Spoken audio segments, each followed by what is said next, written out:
Hello, everyone. I'm Kelly Covert, and I am so excited to welcome you to our very first pre-concert lecture of our season. Our Masterworks 1 concert, A Grand Overture with Jon Nakamatsu, is coming up this weekend, and we are so excited to welcome music director Lawrence Loh and our program notes annotator Peter Rabinowitz here to talk tonight about Banner by Jessie Montgomery. Thanks, Kelly. Welcome, Peter. I'm so glad to have you for our time. I wanted to start off by just first saying that this remarkable piece is scored for string orchestra and string quartet.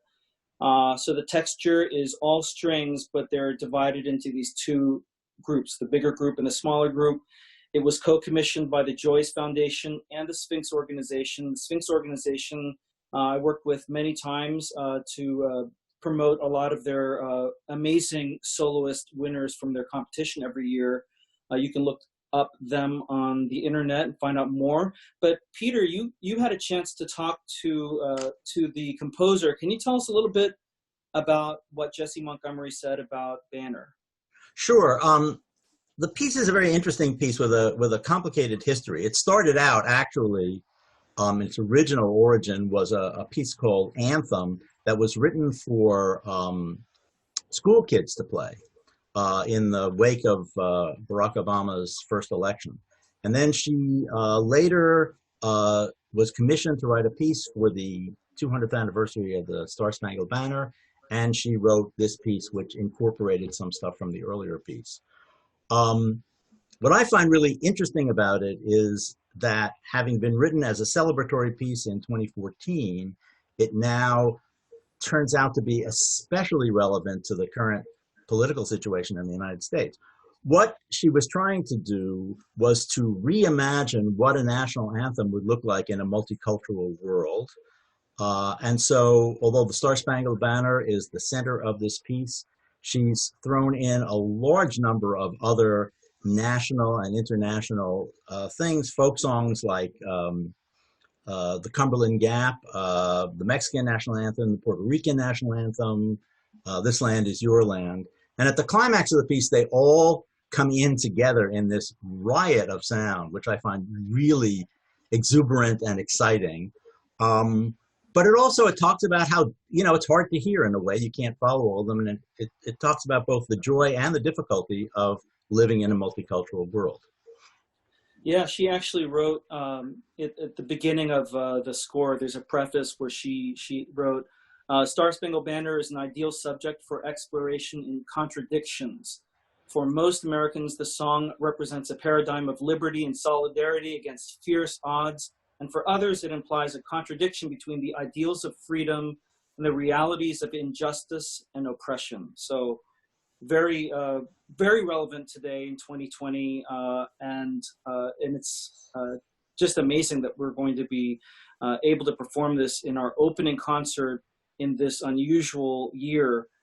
We will be performing the national anthem as we usually do at the beginning of every season, and so you'll get to hear that traditional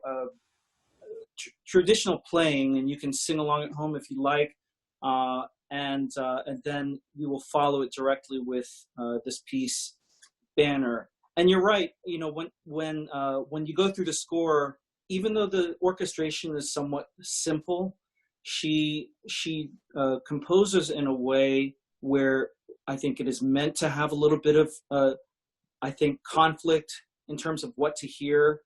She even does a spoken word section where the musicians in the solo quartet are reciting the national anthem with their instrument, and it is supposed to be not together. So that it's just the rhythm, I pledge allegiance to the flag, and it's all written out in rhythm, in a harmony, but they're not supposed to play it together. So what the audience gets is sort of like if you're listening to people recite it from a distance, that's what it might sound like. But I'm really glad that we're doing this. It was written as a tribute to the 200th anniversary of the Star-Spangled Banner originally, and it, I think, is a great reflection of the modern era. I want to go back to the Star-Spangled Banner part because something really important happens there. One of the songs that is central to this piece is a song called "Lift Every Voice," which is often considered the Black national anthem. It comes back over and over and over again through this piece. And at that moment with the Star Spangled Banner is one of the places where you can hear it most clearly. And Spencer Phillips, our principal contrabass player, will be the person who is playing it at that moment. And I think that's one of those places where the contradictions in this piece come out most clearly, but also most beautifully. Absolutely. Thank you so much, Peter, and thank you also for writing such brilliant program notes for every concert. We always appreciate that. Thank you, Peter. Thank you, and thank you, Kelly, for having us here. Always. And now we're going to invite Jon Nakamatsu into our little Zoom room here and hear from him about the pieces that he's playing. Jon Nakamatsu, so great to see you. Welcome to our pre-concert talk. Thank you. It's great to be here. Great to be back, I guess. So where are you? I'm at home. I'm actually in my piano room in San Jose, California. Very sad not to be with you all, but I am happily participating in your opening concert. So, right. So just so our viewers know, the way that we're doing this concert, which is, there's a first time for everything. We're going to be doing a combination of real-time live streaming, which is anything that the orchestra does, which is right before you play, we're playing Jesse Montgomery's Banner, doing the national anthem before that. And then we'll have you. And then after a short intermission, we're performing the Beethoven Seventh Symphony. All that will be happening real time. So as the listeners and viewers are experiencing the concert, it is happening at that moment. But for technical reasons, because you live out there on the West Coast, you had to FedEx the performance to us, which you just performed. Why don't you tell the audience what you prepared for and performed for us? Well, I prepared one of the Schubert impromptus from Opus 90, the G-flat major impromptu, and the fourth Chopin scherzo, which is the E major scherzo.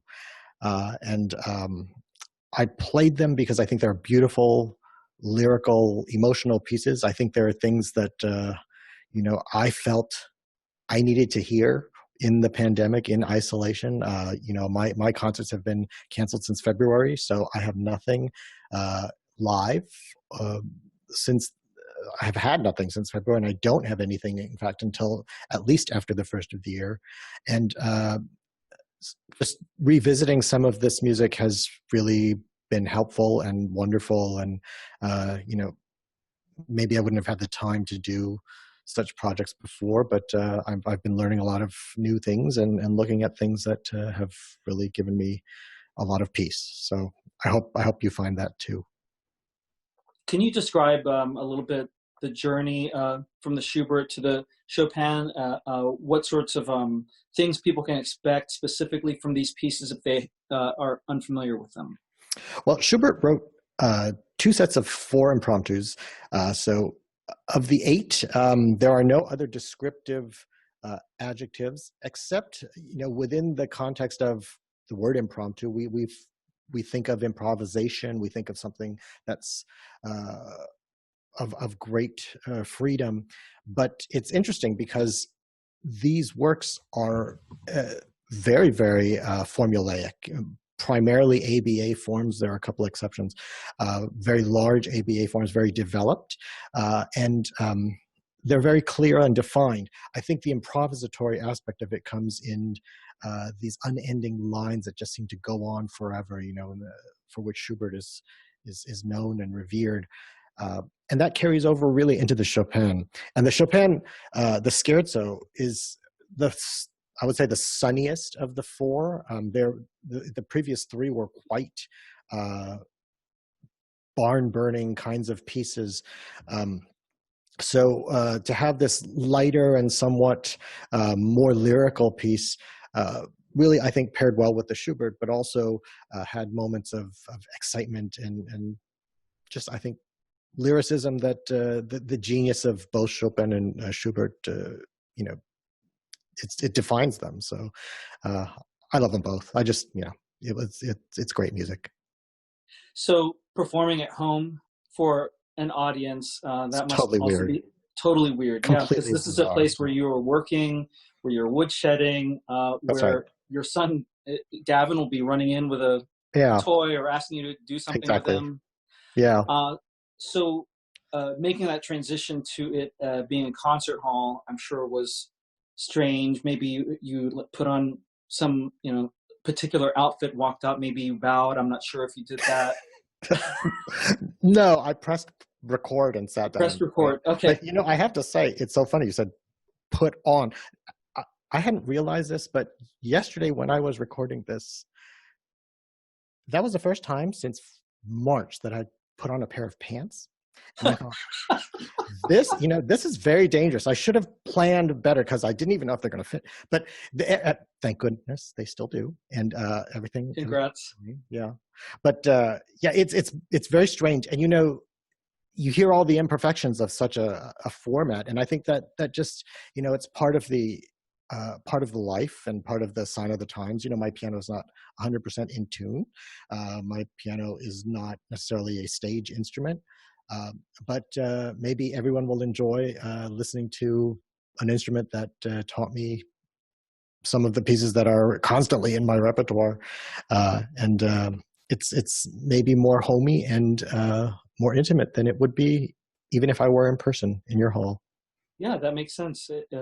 This is, I'm sure, an instrument you've lived with for a long time. Is this an instrument has this been your primary home instrument for most of your professional life? For certainly for my professional life, yeah. The instrument is about 40 years old, mm-hmm. and it is still in great shape, but needs work, and you will hear that maybe. But I think again that's part of the charm and part of the game in doing something like this. We are all not in our ideal recording studio, and it's yet another dimension of who we are and what we do and how we learn and how we produce work. And, in some cases where instrumentation guides our progress or journey through a piece, different pianos, different sizes, different touches, that all plays into it. And so, maybe if you hear me play these same two pieces on a concert instrument on a stage, they sound vastly different. Who knows? Mm-hmm. So you and I were supposed to work together twice this fall in person. Yeah. I'm glad that we're able to do this. What has life been like for you? I'm sure the audience would be interested to hear how it's been for you this summer. If you feel that you've been able to just do something completely different in this forced change in your life, or have there been any positive things that have come out of it? I'm sure spending more time with your family has been one of them. Well, for sure. I mean, that has been a gift I never would have had, because, as you know, the career of a musician is relentless, especially if you're on the road all the time and you're having to go from one thing to another. And even when you're home, you feel like there's always something that preoccupies at least a portion of your waking hours. For me, the biggest gift, of course, is being with my wife and son. But another incredible thing was the feeling of waking up in the morning and not being scared and not wondering, I have all these notes to memorize and I have to know this by next week. And here's the new concerto that I haven't even really looked at. And, so all of these things that are normally a part of my existence every day, whether I'm at the instrument or away from it, I didn't have to be scared. And that was a huge thing. It taught me a lot. It taught me about how I want to live my life going forward, how much I miss music, but how I need to figure out maybe how to live with it in a better sense and not let it take over, every moment of my life. Because certainly just, being home and having dinners with my family and not thinking about the next plane ride I have to negotiate. That's all amazing. And I say that all with the gratitude that, thank goodness for our health and for, just not having been in the wrong place at the wrong time, or not being ill. So I was really one of the lucky ones, I have to say. Yeah, so some of the viewers know, I know because I've worked with you so many times, and you're on the road, and you are maybe coming from another place on the road and going to yet another hotel or another place that's not home. I know that you would very often. Is that your phone? It's my phone. Well, welcome to the pandemic world. This is real life, everyone. This is real life, yes. That's all right. Sure, a telemarketer. Go on the voicemail unless you need to pick it up. No problem. But I was thinking about just the way that, you know, if you're coming to play a Beethoven concerto where I am, you might need a piano to practice in between rehearsals for the Rachmaninoff concerto that you're doing the following week. Right. So this is the weight. Yeah. This is the weight that is always on your shoulders, right? I mean, that's what you're kind of describing. That. Right. Just the constant kind of tendency to think about what's next, and you know, I've learned pieces during intermissions, so you know, that's how tight times and pressure filled it kind of feels. But you know, we deal with it, and that's part of who. And in some ways, there's a certain excitement that I miss. You know, that just that whole life. I mean, what's it been like for you? I always wonder too with a conductor, because your whole instrument is now, I mean, at least I have mine at home, but you haven't even seen your instrument. I'm assuming that you didn't rehearse, or you haven't yet. Right. No, we haven't rehearsed. I haven't seen the orchestra since February or March. I think it was early March was the last time Will Hagen was playing violin with the orchestra. I think Mendelssohn 4 or something like that in the second half. So it's been quite a while since I've seen the musicians without their with their instruments in a space. We're going to be socially distanced. We have these plexiglass shields that surround almost like an office cubicle, but transparent. Mm-hmm. And so it's going to be a big transition to this new normal for the current times. But I couldn't be more excited to get together with them in the first rehearsal just coming up. You know, for a lot of us, we haven't been performing. And like you said, as a conductor, I can't practice. It's just silent. Mm-hmm. No matter what I do, unless I'm singing, it's totally quiet. And so I've become a much better pianist, by the way, because I've been playing piano with especially Charlie, as he's playing now a Sibelius concerto on the violin. So we're working that out. It's been so much fun to play that. And so I get a little bit of my orchestral fix from playing concerto accompaniments to him. We'll sight read through other concertos too. And so that's been kind of my only outlet. But I really miss hearing the sound of the orchestra.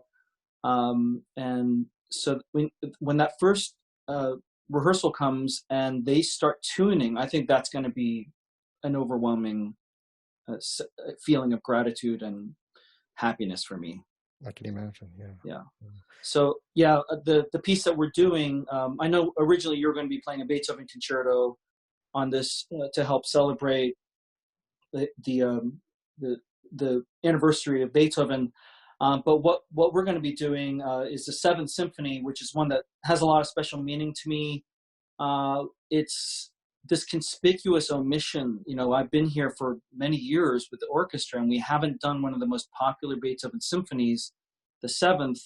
And it's one of the most famous. It has extremely famous second movement, a very unusual first movement, a raucous finale, a spirited scherzo, third movement.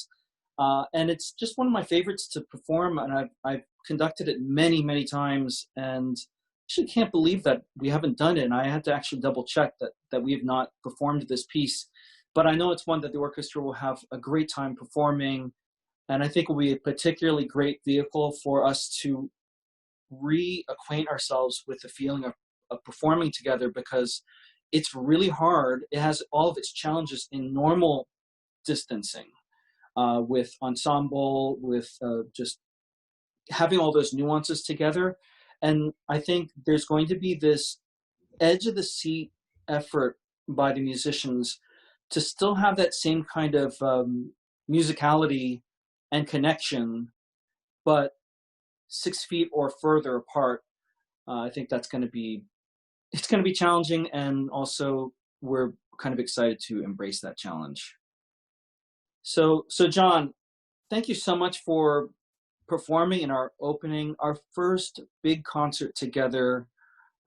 It's so meaningful that you and I performed together so many times, and for us to share in this event together with the fabulous musicians of Symphoria, for an audience in Central New York, but also all around the world, wherever people have decided to subscribe, is something really special. And I want to thank you so much for doing this for us and the musicians and our audience. Thank you for having me. It means a lot to me too. So stay safe, be well, say hi to the family. I will. Spend a lot of time with Gavin, lots of hugs. Thank you. And we look forward to the next time that we can all be together. I do too. Thanks, Look Larry. forward to the performance. Thanks, Jon.